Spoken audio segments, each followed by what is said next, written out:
और अब बात करेंगे बिना पहचान चलाओ दुकान की।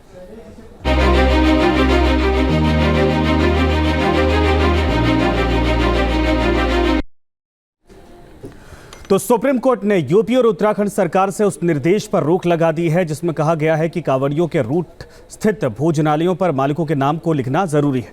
सुप्रीम कोर्ट ने पहचान बताने पर रोक लगा दी है। साथ ही यूपी, उत्तराखंड और मध्य प्रदेश सरकारों को नोटिस जारी करके इस पूरे मामले पर जवाब मांगा है। 4 तस्वीरें आपको दिखा रहे हैं, लेकिन बताया जा रहा है कि सुप्रीम कोर्ट में मामला पहुंचा है, जिसके बाद सुप्रीम कोर्ट ने फिलहाल सरकार के उस आदेश पर रोक लगा दी है जिसमें कहा गया था कि जितने भी यहाँ पर दुकानें हैं उनके नाम, उनके जो मालिक हैं उनके नाम उस पर लिखे जाने चाहिए। सुप्रीम कोर्ट की तरफ से फिलहाल इस पर अभी रोक लगाई गई है और एक तय तारीख दी गई है जिसके अंदर सरकार की तरफ से बाकायदा इस आदेश को लेकर सुप्रीम कोर्ट में जवाब भी देना है। तो सुप्रीम कोर्ट के फैसले के बाद मुजफ्फरनगर में दुकानदार नेम प्लेट को हटा रहे हैं। देखिए न्यूज नेशन संवाददाता राहुल डबास की एक्सक्लूसिव रिपोर्ट।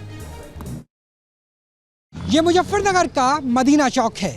यहाँ से सीधा जाएंगे तो हरिद्वार आ जाएगा। दरअसल यही कांवड़ यात्रा पथ पड़ता है और यहीं पर ही सबसे पहले एसपी के आदेश पर वो नेम प्लेट लगवाई गई थी, जिसके बाद उत्तर प्रदेश, उत्तराखंड और मध्य प्रदेश की सरकारों ने आदेश जारी किया। लेकिन अब सर्वोच्च न्यायालय यानी सुप्रीम कोर्ट के आदेश पर कहा जा रहा है कि रोक लग गई है, अब नेम प्लेट लगाने की आवश्यकता नहीं है।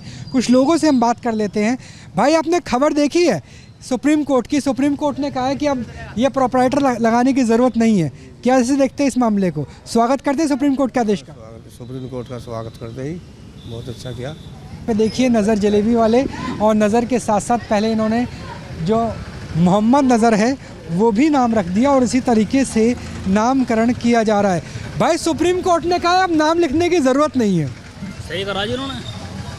और सरकार को कहा कि 26 तारीख तक जवाब दे कि आपने आदेश जारी क्यों किया था। कैसे देख रहे इस पूरे मामले जी? कैसे देख रहे इस पूरे मामले को? पहले तो पुलिस वाले लिखवा रहे थे। हाँ, पुलिस वालों ने लिखवा था, कह के तो अब हटा देंगे बोर्ड? नहीं, अभी तो चल रहा है, अभी देखें क्या होता है। अभी तो मीडिया वाला आ रहे हैं। तो 26 तारीख के बाद हटाएंगे जी। अब सुप्रीम कोर्ट ने कहा बताने की ज़रूरत नहीं है, ना लिखने की ज़रूरत है। सुप्रीम कोर्ट के फैसले का स्वागत करते हैं? जी बिल्कुल स्वागत करते हैं। तो लगता है कि अब ये राजनीति सब कुछ बंद हो जाएगी, जो बोर्ड है हटा दिए जाएंगे जी। तो यहाँ पे जो लोग हैं, स्थानीय लोग हैं, वो इसका स्वागत करते हुए नज़र आ रहे हैं। और ये पूरा मुस्लिम इलाका है जहाँ पर इस तरीके से नाम लिखे जा रहे थे, क्योंकि यहाँ से लेकर के आप जहाँ तक आपकी नज़र जाएंगी वहाँ पर इसी तरीके के नाम लिखे होते हैं। और देखिए फलों की दुकान पे भी मोहम्मद आरिफ का नाम लिखा हुआ है। आरिफ भाई, आप ही की दुकान है क्या? जी जी, आपके सर।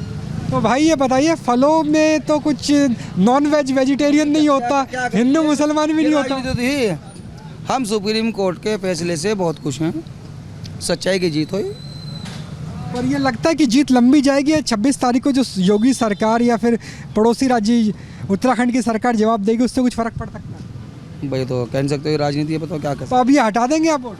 अगर कहेंगे तो हटाएंगे, अगर ऑर्डर आ गया तो हटाएंगे। तो वैसे अब सुप्रीम कोर्ट ने कहा लगाने की जरूरत नहीं है, हटा के अंदर रख देंगे फिर। तो रख दीजिए, ले लीजिए। तो यहाँ पर आप देखिए कि जो ये आदेश था, उस आदेश के बाद इस तरीके से तो भाई अब तो सुप्रीम कोर्ट ने बल्ले बल्ले कर दी। बल्ले बल्ले, हम तो कह तो रहे हैं सच्चाई की जीत हुई। सच्चाई की जीत हुई और इसे जीत हुई, अच्छाई की जीत हुई। तो संविधान भी बचा और सच्चाई भी बची, समानता भी अच्छाई बची।